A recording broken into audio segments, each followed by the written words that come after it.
gulai for Mr. Victoria. Lagi, itu dicek lagi, kemudian akan kita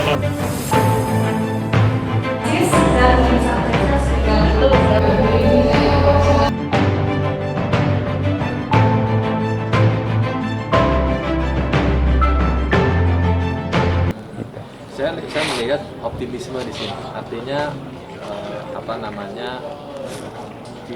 potensi Jambi itu nanti bakal muncul semua itu. Akan kelihatan dalam wadah itu tadi. Nah, kalau saat ini dari yang ada ini potensi yang paling menonjol yang bisa dilakukan dalam jangka pendek apa gitu tergambar nggak? Ya, untuk jangka pendek itu memang mendorong lahirnya entrepreneur milenial yang baru. Karena kita kan menghadapi bonus demografi. Jumlah kelompok usia produktif kita tambah banyak. Tapi di sisi yang bersamaan investasi lagi sulit. Artinya luasan lapangan kerja jadi sedikit. Sementara jumlah angkatan kerjanya terus meningkat, wisuda terus setiap tahun, walaupun pandemi jalan terus wisuda, ya kan, melalui online sebagainya, lulusan perguruan tinggi banyak, begitu juga anak-anak muda yang lain melalui bonus demografi ini kan berarti bertambah usia produktifnya yang antara 15 sampai 64 tahun ini.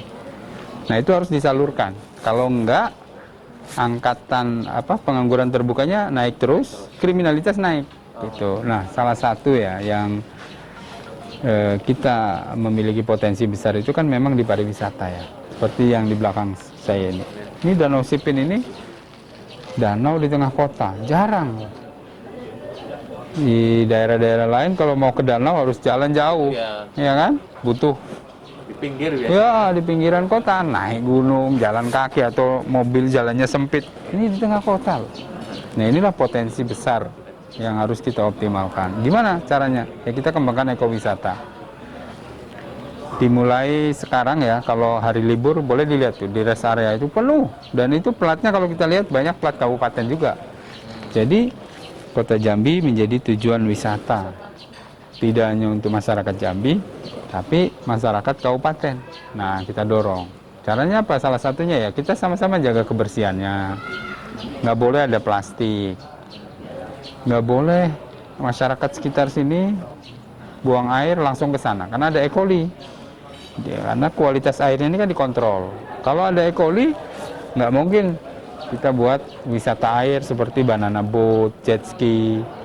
Nanti habis acara wisata di sini terminum ada E. coli diare, tertular penyakit dan lain-lain. Jadi kebersihan menjadi prioritas, menjaganya. Kemudian juga ini banyak spot-spot yang sudah bagus, tapi juga masih banyak juga spot-spot yang belum bagus.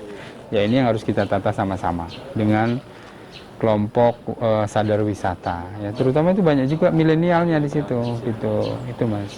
Bang, kalau di Jambi ini sebenarnya untuk city brandnya, brand kotanya itu sebenarnya dia arahnya mau ke apa? Misalnya apakah kota jasa, apakah kota budaya, apakah kota pendidikan, apakah kota perdagangan? Ya, jadi memang Kota Jambi ini brandnya adalah kota perdagangan dan jasa. Ya, perdagangan yang berkaitan dengan komoditi. Ya. Jadi apapun komoditi yang ada di kabupaten dihasilkan oleh wilayah sekitar bahkan provinsi tetangga sampai ke Kota Jambi ini menjadi pasar yang baik untuk proses perdagangan barang ya. Kemudian jasa. Nah, jasa ini banyak sekali memang yang kita kembangkan, kita dorong, termasuk jasa pendidikan tadi. Kita dorong perguruan tinggi berdiri di Jambi ini. Karena dengan adanya perguruan tinggi, kualitasnya bagus, anak-anak dari daerah lain pada kuliah di sini. Nah, pasti itu akan memberikan multiplier effect. Jasa kesehatan kita dorong. Bahkan di kabupaten kalau belum berobat ke Jambi, misalnya belum puas. Ya, kita ciptakan, kita dorong rumah sakit, pemerintah, dan swasta memberikan pelayanan terbaik di bidang kesehatan. Kemudian jasa wisata, di bidang wisata.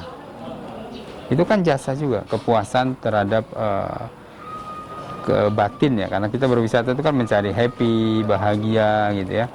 Nah, kita kembangkan apa? Ekowisata, seperti Danau Sipin. Nah, nanti dua kawasan yang di seberang sana, Kecamatan Danau Teluk dan Pelayangan itu wisata budaya dan wisata religi. Karena memang kekhasannya. Jadi nanti di setiap daerah kecamatan yang ada di Kota Jambi itu memunculkan kekhasan masing-masing. Di daerah Kenali Asam misalnya, daerah Penyengat itu sedang dikembangkan sekarang hidroponik. Sayur-sayuran yang dikembangkan melalui hidroponik. Jadi boleh ke sana ngelihat cara nanamnya, pulangnya bisa bawa sayur. Di samping itu sebagai edu wisata, juga menghasilkan secara ekonomi bagi ibu-ibu yang tergabung dalam kelompok-kelompok usaha itu. Kemudian di kawasan tertentu memang ada juga pusat-pusat pertanian dan perikanan, seperti kolam terpal untuk memenuhi kebutuhan kita. Nah, ini adalah kita terus cari ya potensi-potensi. Tapi prinsipnya memang pengembangan Kota Jambi ini sebagai ibu kota provinsi lebih menekankan kepada perdagangan dan jasa. Oke Bang, untuk pembangunan ini tentang arah pembangunan Kota Jambi. Nah, ini sudah berjalan upaya-upaya membangun Kota Jambi. Saya juga melihat berdasarkan data yang saya baca memang pertumbuhan kota di kepemimpinan Pak Fasa dan Pak Maulana ini pertumbuhannya cepat sekali. Bahkan itu sangat dirasakan gitu ya. Ada kemajuan yang dirasakan. Nah, apa yang masih ingin dicapai? Apa yang kira-kira masih mau diraih gitu dan yang belum tercapai apa kira-kira Bang? Ya, jadi memang kebutuhan dasarnya sesuai dengan visi misi saya dengan Pak Wali itu kan yang pertama berkaitan dengan infrastruktur. Pada misi yang ketiga, pemenuhan infrastruktur perkotaan dan utilitasnya. Nah, sebuah kota maju apabila standar infrastrukturnya memang memenuhi syarat. Misalnya akses, ya, akses antar kecamatan di kota ini nggak ada lagi yang tidak bagus. Contoh daerah seberang itu, sekarang kita lebarkan jalannya supaya aksesnya terbuka, mudah.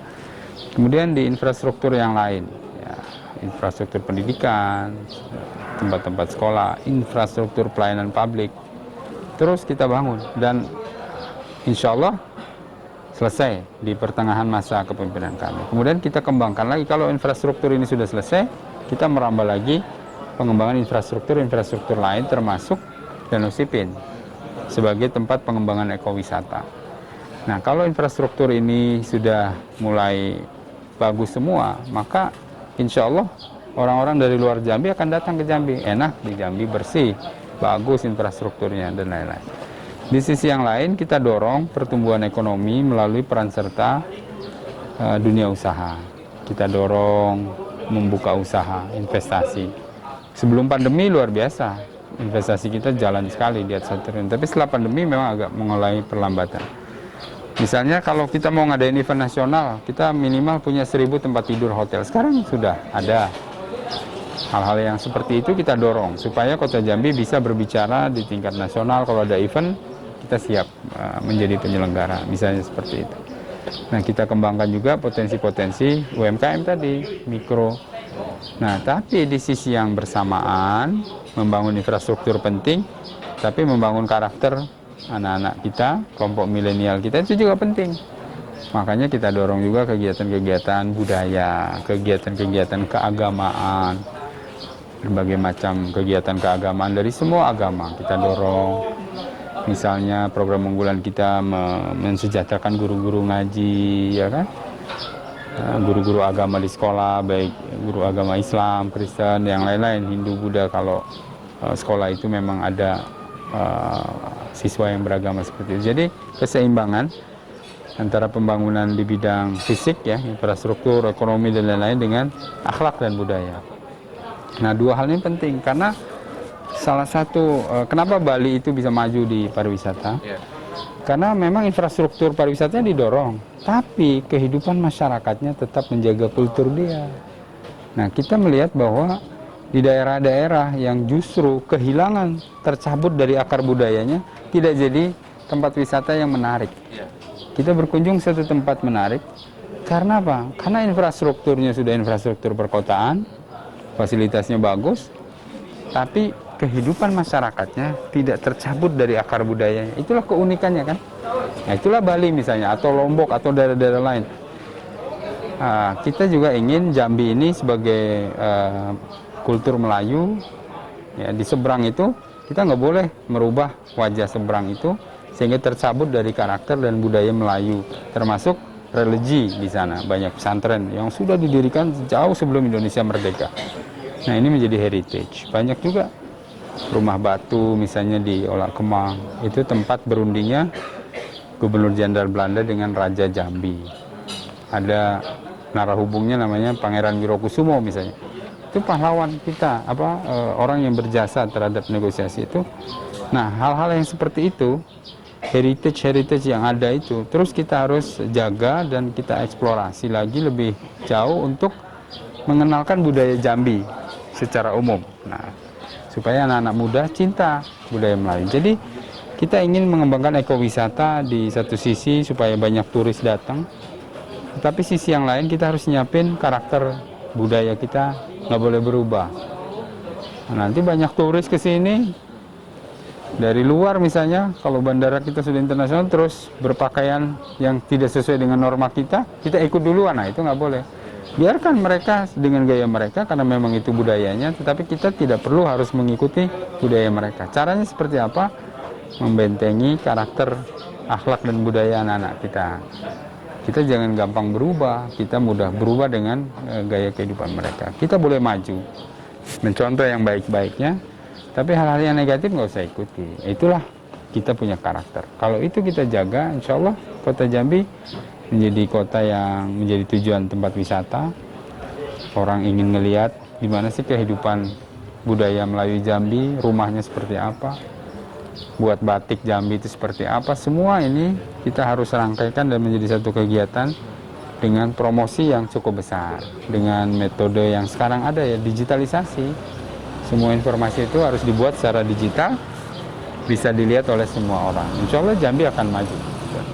Bang, sebelum dulu ada wabah, sebelum ada wabah COVID-19 tentu ada visi besar yang tadi diceritakan tentang membangun Jambi. Kemudian sekarang ada wabah, ada nggak perubahan tentang visi besar Jambi nanti akan seperti apa sih cara membangunnya gitu? Karena wabah ini kan belum bisa kita prediksi sampai kapan. Sementara ini harus tetap berjalan. Ada nggak Bang semacam inovasi visi gitu untuk menyesuaikan ini? Ya, pasti kita harus melakukan penyesuaian terhadap kondisi yang dihadapi saat ini, karena ini merubah semua perilaku gaya hidup kita. Jadi kita harus hidup berdampingan dengan COVID-19 ini. Gitu. Jadi termasuk juga tentang upaya kita dalam memajukan kota ini juga harus memperhatikan itu. Misalnya dulu begitu tinggi tingkat hunian hotel sehingga memberikan dampak ekonomi yang luas, para pekerja di bidang pariwisata dan perhotelan berkembang, kemudian itu kan mengalami gangguan karena pandemi. Maka harus ada jalan keluar untuk membuat kegiatan di hotel misalnya, di kegiatan di pariwisata yang bisa mendongkrak kegiatan mereka tetapi tidak melanggar protokol kesehatan. Nah, kita berinovasi itu. Di hotel-hotel berinovasi bagaimana supaya memenuhi protokol kesehatan. Begitu juga di bidang usaha yang lain, termasuk pendidikan dan seterusnya. Termasuk visi besar pembangunan kita ya. Jadi kita tidak boleh terlalu mengharapkan dari investasi besar yang masuk, walaupun terus kita lakukan upaya. Tetapi lebih menguatkan ekonomi di level mikro menengah. Ini yang menjadi soko guru ekonomi ke depan. Makanya didorong entrepreneur milenial ini berkembang. Kecil-kecil tapi banyak, jumlahnya jadi banyak.